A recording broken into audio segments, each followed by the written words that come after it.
I'm from Columbia, South Carolina. Been here all my life, and I'm the youngest of four, two brothers and one sister.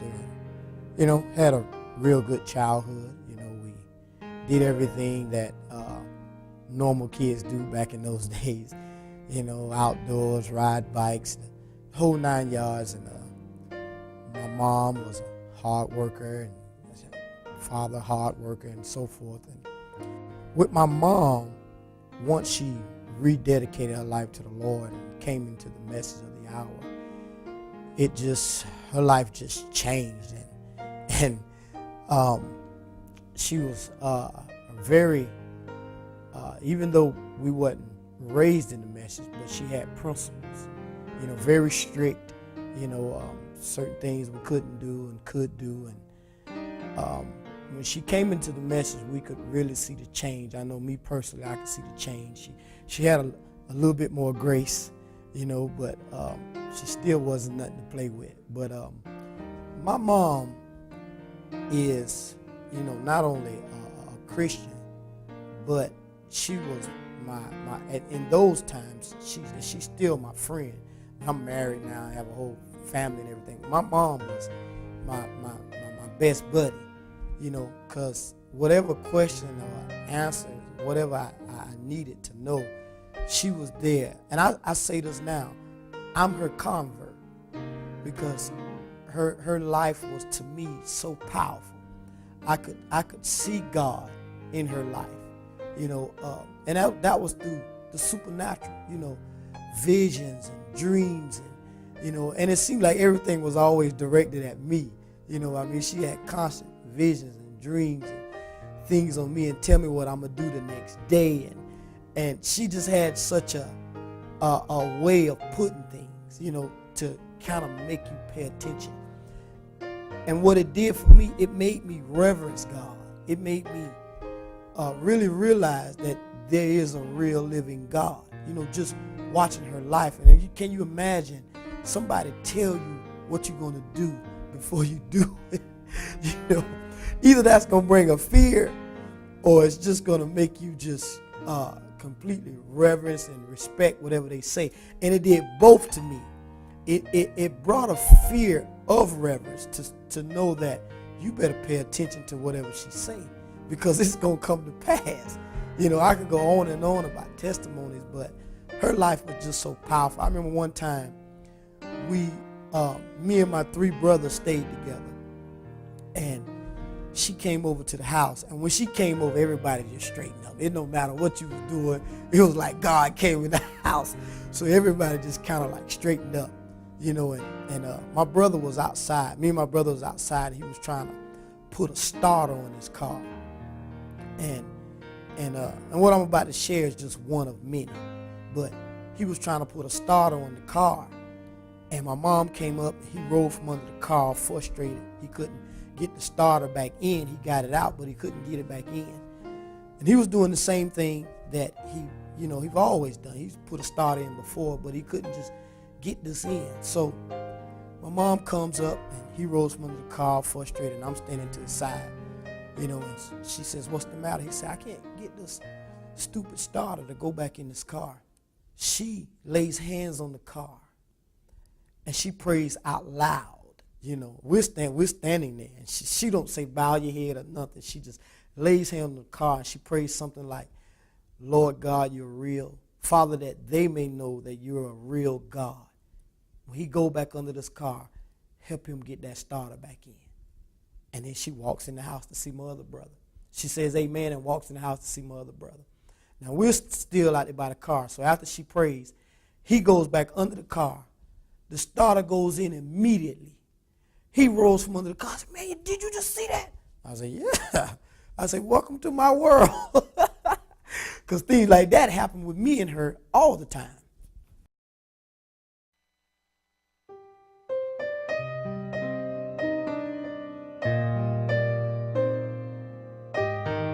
This was the summer going into maybe the beginning of school. So while I was at home, I had bad headaches, real bad headaches, but they wasn't as intense, during the summer. But the closer it got to school, the headaches got a little bit more intense, and I was having dizzy spells. So by the time I got back in school, the headaches were so consistent, and we thought it was just like migraine headaches or something, and then it started to be accompanied by fever. So one day I'm in school, and I'm in homeroom, and I had the headaches and the fever, and it was just unbearable, So I asked, could I go to the nurse, and that day I went to the nurse, and they couldn't really tell what was wrong. They were just thinking, you got a fever or whatever, you need to go home. So I may have went home that day and then come back to school still having the same headaches and so forth. But now it's gotten so bad to where I can't even eat. Anything I eat, I can't keep it on my stomach. So, as far as drinking water, I couldn't even drink water without it coming up. So now I'm having a upset stomach. I got real bad headaches, and I have a fever. So I'm in class, and it's just like the beginning of school, in a homeroom, and it's just all coming down on me real hard. But this time it came down so heavy to where it was like I was just losing it. So I go to the nurse, and immediately she thought I was on some drugs. She thought, school and all the stuff that go on in school, because I'm in my 9th grade year in high school. And I get to the nurse, and she's doing her little diagnosis and all this stuff, because the reason why they thought I was out of my mind, because they was asking me questions, and I was just giving them like crazy answers. For one, she asked me, did anybody give me any drugs? And I said, yeah. And it was like, who? I say, Alvin Orange. Because my older brother was going to school with me. He was 3 years older than me. I was a freshman. He was a senior. So they got him out of class and brought him down to the nurse, the room. And he's telling me all this later on, because I was just like out of it, because of everything that's going through in my head and my body. And for one, he was telling me that when they asked me, did I take any drugs? I said, yeah. And it was like, who? I said, the janitor. It was like, what's the janitor's name? I was like, Alvin Orange. Nobody's name is Alvin Orange. So now they're really thinking I'm on drugs. But it's just the pressure of the tumor and the fever and unsettled stomach. So my chemicals in my body, everything is just getting thrown off. So from there, the nurse, she tries to do prognosis or whatever she's doing, and they can't really come up with any answer. So the only thing in their mind is I've taken some drugs. So the next thing they do is call my parents, and they take off from work, and both of my parents come and get me. And we go from there to the family doctor, and he's saying the same thing, because from the school nurse to the family doctor, they don't really have all the machinery that they have in the hospital. So everything is just whatever they see. And as far as what they saw a young man who was out of his mind. So to them, it looked like I was on drugs because of, the headaches and the talking out of your head and, and all the other stuff that was going on. So now we go to the emergency room, and the doctors are in there, and they're examining me, my eyes, and all these things, and they're still talking. It's still physical. They're still talking and all this stuff, and it's almost like they're trying to get me to admit I was taking drugs. I guess in a deeper way, because I already said Alvin Orange gave me something, but my brother was like, ain't no janitor at our school named Alvin Orange. So it was like everybody was puzzled.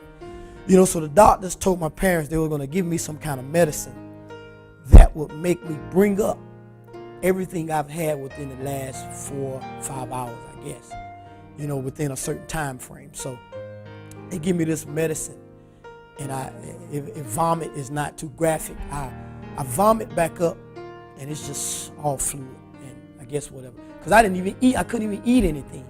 So it's just all fluid. And now the doctors realize that it's not any drugs, because in this, nothing else came up, because they thought I was maybe popping pills, which I've never had a history of doing any drugs. My mama would beat the life out of you. You was doing any drugs or anything. But now the next step for them was, one doctor, he said, well, we got to do a CAT scan, so because they're dealing with the headaches. And one reason why they did the CAT scan was because I couldn't go from standing up, from sitting down or laying down to standing straight up without getting dizzy. So anytime if I was sitting in a chair like this and I stood up, I would immediately get dizzy, almost to the point to where I would pass out or fall over. And the doctor said, well, we got to see what's going on. Let's do a CAT scan. So they take me down to CAT scan. And after they do the CAT scan, the doctors come back and say, we got to immediately operate. Immediately. He said, we found a tumor on his brain, and the tumor is pressing. It's pressing his brain. That's why he's having these headaches and the high fever and all these things. So, but they said the reason why I was getting dizzy, because the tumor was messing up my blood, something about my blood vessels. From standing up and sitting down, the tumor was pressing on that, and my blood wasn't flowing good. So the first thing they did was they went into surgery to put a shunt in me. And the shunt was to get my blood circulating again. So if you see this cut right here, people think I'm losing my hair, but I'm not losing my hair. That's where they put a shunt inside to help my blood circulate. And but then from there, they was like, after I came out of the surgery, they had to prepare to get the cancer out, because the cancer was doing the main damage. I was seeing double vision. I could be riding in a car with my parents, and on the right-hand side of the road, and it looks like I'm on the left-hand side of the road. So it looks like I'm running straight into the traffic. If you look at my eyes, the tumor was affecting this eye, so it pulled this eye over. It looks like it's a lazy eye, but that's just the effects of the tumor, of the cancer and so forth. So all these things are going on. And one thing about a tumor, it's if it's aggressive, it'll try to wipe out everything in its path. And this one I had was pretty aggressive, so the doctors wanted to operate as fast as they could. So once they got the shunt in, and they got my blood circulating like it was supposed to, then they could operate. And I don't remember the time span between operating, but they had to get the cancer out, which they had to go in the back of my head. That's where your brain at. So they had to cut me open. They cut me open and they pulled the cancer out, whatever they could get.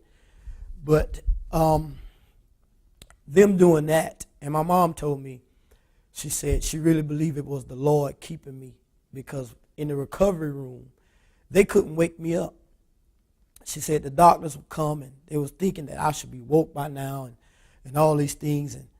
And I don't know the exact time span, but my mom was in the intensive care recovery when I woke up. She was by my bedside, and she was like, man, the doctors was thinking, why hadn't you woke up and all these things, and they thought something had went wrong. And she was saying to me, it was just the Lord keeping you. So now I get up and, I got all these stitches and pain. I had 27 staplers in the back of my head from them cutting me open. And I still had the shunt, in the front. So I had stitches in the back, and I had stitches right here. Well, I actually had staplers in the back of my head. And I had stitches right here that ran a tube all the way down to the middle part of my stomach, where they cut it off. So I had stitches right there in my stomach too. And you talking about some pain. It was hard to laugh without hurting. But this is recovery now. My mom's telling me everything that go on, and and the doctors just watch me and everything was running smooth. So now I'm in recovery and everything's all right, but they have to keep you to make sure your healing process is good. Doctor comes in, and he begins to talk to me and my mom about, the operation, as well as the tumor being cancerous and so forth. And the next thing comes out of his mouth is he begins to explain, the cancer and how it'll move through your body. Because say one thing about cancer, if they try to grab it, a tumor, they try to grab as much of it as they can. But a lot of times pieces of it breaks off and it flows through your body. So he told me there was a 50-50 chance that none of the cancer could come back and it's not spreading through my body, or it could be spreading through my body. So he says you need to take chemotherapy and radiation treatment. So I'm not even familiar with either one. So he begins to break down the chemo. I mean, not as far as the medicine and what it is, but the effects of the medicine. And he told me that it would stunt my growth. And all these are possibilities. It could stunt your growth. It could mess up your cell count where you're not able to have children. I was only like 5'5" then. So stunt my growth, not able to have children, make you sick, and your hair come out. So I'm looking at him like, this is supposed to help me. And I was like, yeah, this is supposed to help you, but it's a 50-50 chance that it will help and it won't help. So the doctors, they dropped that news down on me, and me and my mom sit in the room and they leave, and they give you time to think about it, and I'm thinking about it, about all the effects of what he said. And now my mom comes in with strictly the word, and she comes in and she says, son, you don't have to accept this. You don't have to accept this cancer in your body. Jesus Christ paid the price at Calvary, and I'm just a young guy who don't know anything about God. I could see, that my mom has had a conversion and her life was powerful and all these things, but me knowing God, it was nothing about me knowing God or, hearing anything about the message. I was just clueless. But now I'm at a stage where it's like life and death, and immediately the doctors say no more football, because, the brain tumor, so that dream is gone. And now that they've left, it was 2 doctors came in and they've left the room with the diagnosis of taking chemo and radiation.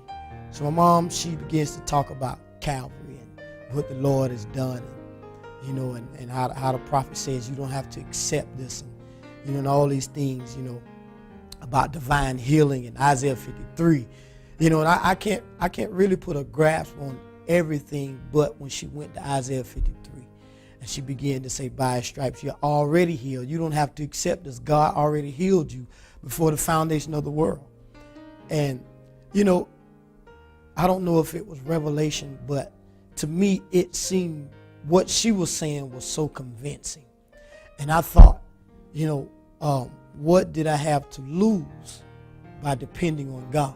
Because all the doctors gave me was a 50-50 chance, so, and they would say either to come back or it might not come back. So now my mom was presenting the gospel to me, and try Jesus, take Jesus.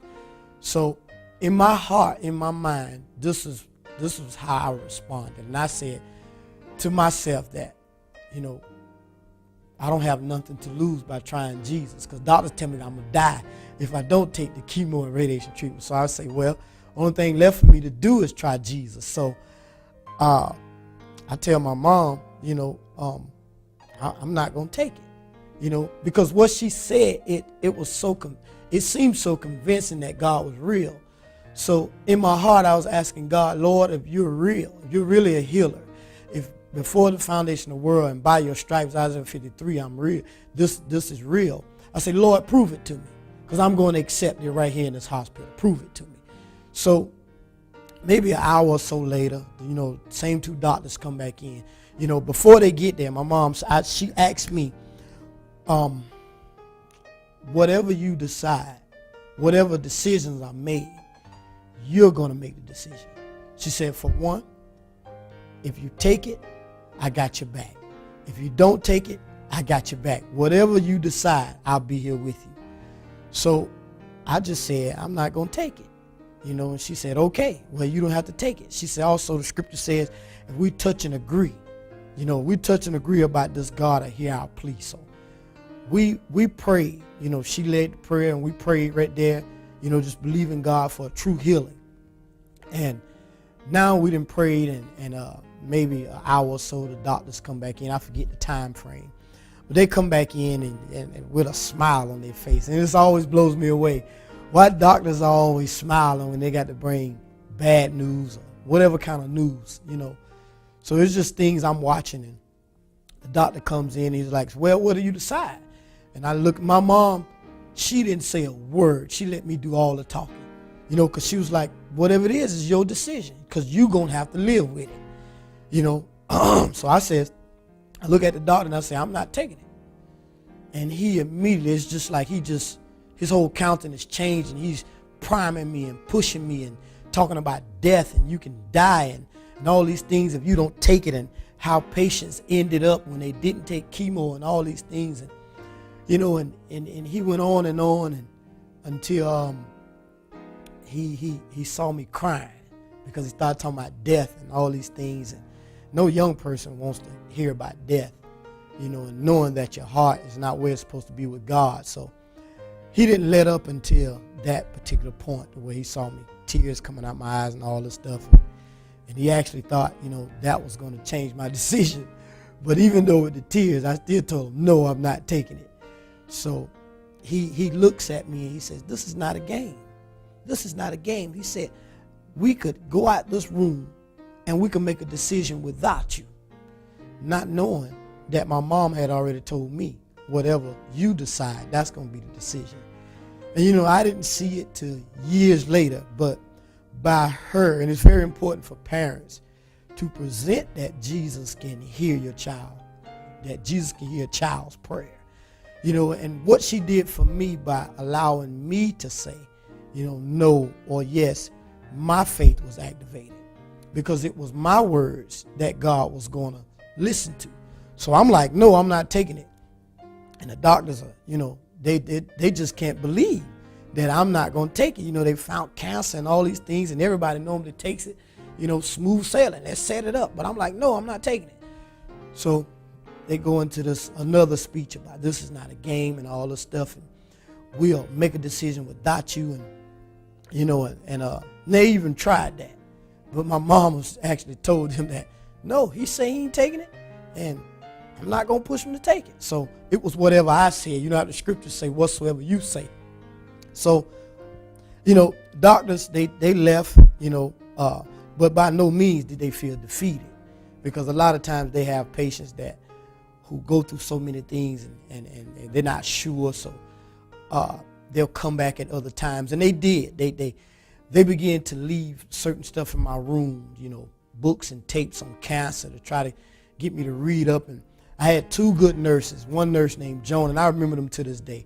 One nurse named Joan was just a real sweet lady, used to always rub me on my arm before she give me a shot and tell me I'm such a good patient, and then I just had like this spontaneous nurse named Gloria, who would this was during the time of the Olympics. So she would come in my room with just such a joyful and happy spirit, talking about the Olympics and everything, which would kind of lift me up, because I was still in the hospital, And so now I get to the place to where they're leaving all the stuff in my room, and different people will come in, and ask me, they at the hospital, they work like a team. If this person don't get you, they'll send somebody else in, send somebody else in the team, and they did that. This person come in with books and tapes and reading cancer, and it was just stuff coming out that was beyond me. It was just God fighting the battle. And they asked me why I didn't read about the cancer and listen to the tapes. And my answer was, why read about something I don't have? So, and years later I could see that was God, doing that for me. But he was building a faith in me that was already there, or should I say releasing a faith. So they'd come back and, read this and read that. And I'm like, no, what I'm going to read it for? I don't have cancer. So they'd do that for a while. They sent another person up. I forget what this, because I was on a children's floor. So they had everything on this floor was supposed to be a fun floor and all this stuff. And one guy came in. He asked me, did I like the amusement parks? And between North Carolina and South Carolina, we have an amusement park called Carowinds, which I've never, I think at that time, it's been a long time since I had been.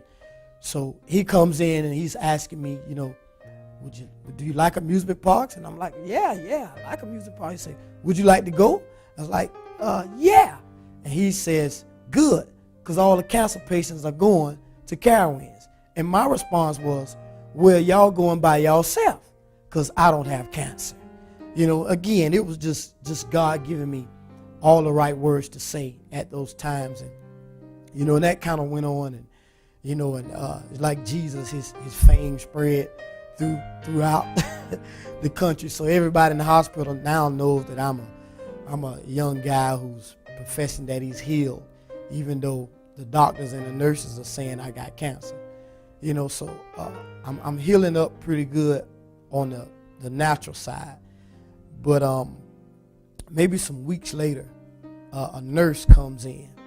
And this is not Joan and not Gloria, but this is another nurse. And she's kind of mean, And she has a envelope in her hand.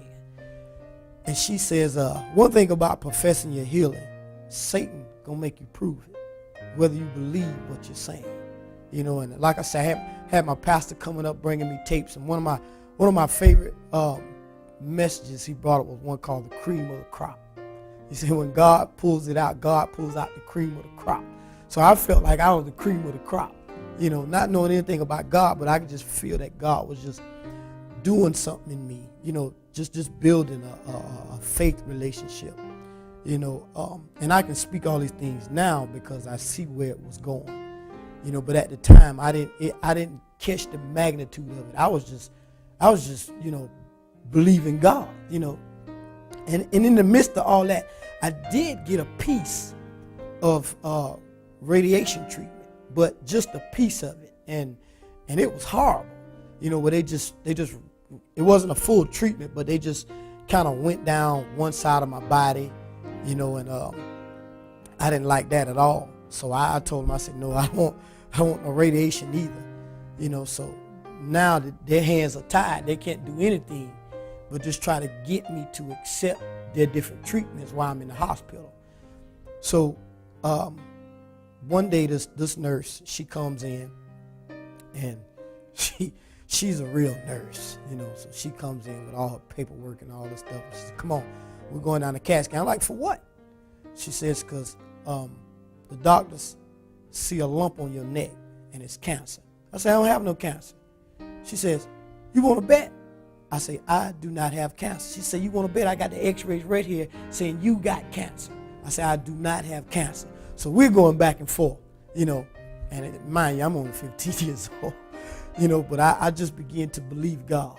So she's, priming me and pushing me that I do have cancer. And she has this envelope with x-rays with this, I still have a scar over here on the side of my neck where they cut me to do a sample, and they said that was, before she got there, they said that was cancer. So they said it was spreading through my body now because of that lump over here. So we're going down the CAT scan, and they want to see how much of it is moving. So I'm still saying I don't have cancer with your x-rays or nothing. So we go down the CAT scan, and she's on and on and on. And why don't you accept what these doctors are trying to save your life, and all these things. And they say you'll be a vegetable if you don't take this chemotherapy and this radiation treatment. And she's going on and on and on. And I'm just kind of sick of her, just hearing her. And I'm telling her I'm healed. By her stripes, I'm healed. So we get down the CAT scan, and and one thing about CAT scan is like a big old a tube where they lay your whole body in, and this thing examines your whole body from head to toe. So I'm in this thing, and they can actually play music, and I'm like, put it on the gospel channel. you know, I'm feeling good about God. So, you know, they put on gospel music, and I'm sitting in this machine, and I can hear it going back and forth, and I'm not even praying. You know, I'm just like, I'm healed. I'm healed. I'm healed in Jesus' name. I'm healed, you know. So we come out of CAT scan, same nurse. She's walking. I'm in a wheelchair because procedure is to have the person in the wheelchair go down in the wheelchair, because I didn't want to get in the wheelchair. I'm like, I'm healed. I don't need no wheelchair. So we get out of CAT scan. She says, get back in the wheelchair. And we're going back up.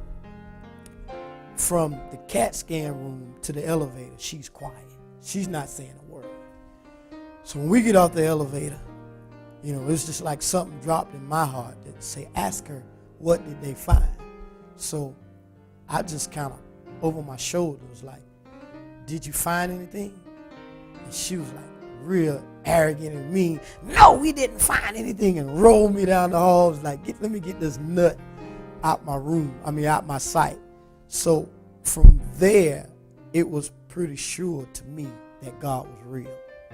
And, you know, and I didn't have to accept any kind of treatment. No nothing. No chemo, no radiation. You know, only thing they did, they kept drawing blood, and everything came back good from the time I was there. I was in the hospital for 18 weeks. And mainly that was the healing of my head and my different cuts and stuff.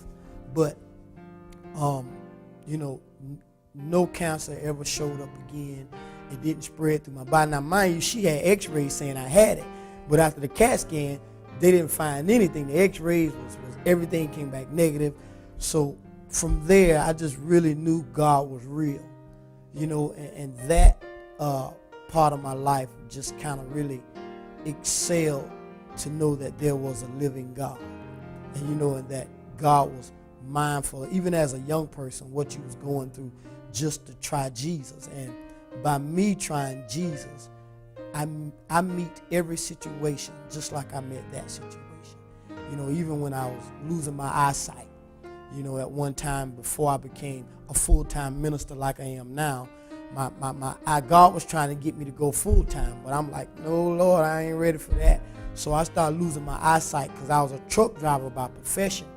So the only way God could get me out the truck, because I'm like, Lord, you're going to have to do it. You know, we tell God that all the time, and you just don't know how God's going to do it.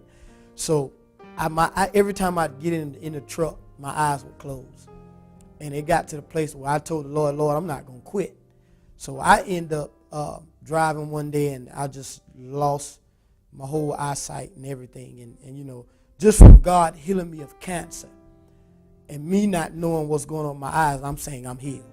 You know, in Jesus' name, I'm healed. I'm like, Lord, if you can heal me from cancer with no treatment, no nothing, me just believing your word in Isaiah 53, Lord, you can heal me from this. And this is, mind you, this is years later. This is several years later. You know, but I went into that trial with the same attitude, you know, with the same faith, knowing that if God can heal me from this, he can heal from that. And as you can see by looking at me from this camera, my eyes are open. But, you know, just believing God and professing that, you know, by his stripes I'm healed. That's real life substance. That's not a mystery, but that's real. The word is real. You know, and if we could really just let our faith anchor down in what God has already said, it's up to God to prove it. You know, if you can believe it. You know, and let me say that, you know, it did get kind of hard, you know, when I got out the hospital, because it was like my body was adapted to being in a hospital, you know, the temperature in the hospital and all these things. So when I got out of the hospital, you know, it was like I got a fever, you know, so the devil was saying, oh, it's coming back, oh, it's coming back. My mom and my aunt, they, you know, because I didn't have the Holy Ghost, but I believe God. God honors faith, you know, and you know, I'm healed, but it seems as if the devil wanted to try to get me to believe it. We all prayed, you know. I mean, my mom was on the phone praying with my aunt, and she laid hands on me, and we prayed right there. And I never even had another symptom from that day. You know, I never had another symptom. I never had another run-in with headaches and fever. and all that stuff. It just shows that when God heals, he really heals. And the thing I love about it, whoever will be watching this testimony, you'd never know unless I tell you. You know, that's what I love about the goodness of God. When God does something, he does it to a perfection.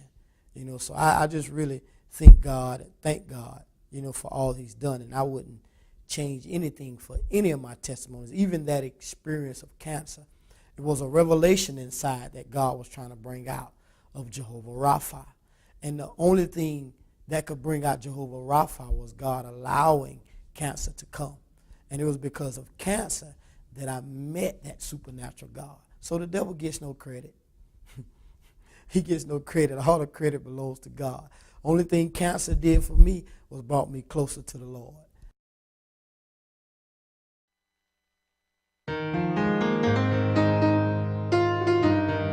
The living God, Jesus Christ. It's to me, it's real simple. You know, God loves to prove himself. And I believe for a person that's looking for Jesus, the reason why you're looking is because he's trying to reveal himself. You know, and it's as simple as like I was on that hospital bed. You know, I'm standing between life and death. Now, I didn't so-called lived playing football and basketball and all these things, my childhood. You know, but now death is staring me right at the face. And then here comes the gospel of Jesus.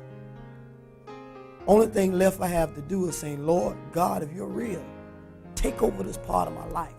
And I believe, you know, in these times, this is what we have to do. We have to, as a person in certain situations or predicaments, I believe what you need to do is just try Jesus. Say, Lord, take over this part of my life. You know, if you're sad, you know, the Bible says the joy of the Lord is my strength. If you need healing, it says by his stripes we're healed. Whatever area you're going through in your life, God is the answer. So the greatest plea or the greatest answer to that question I can give is just try Jesus.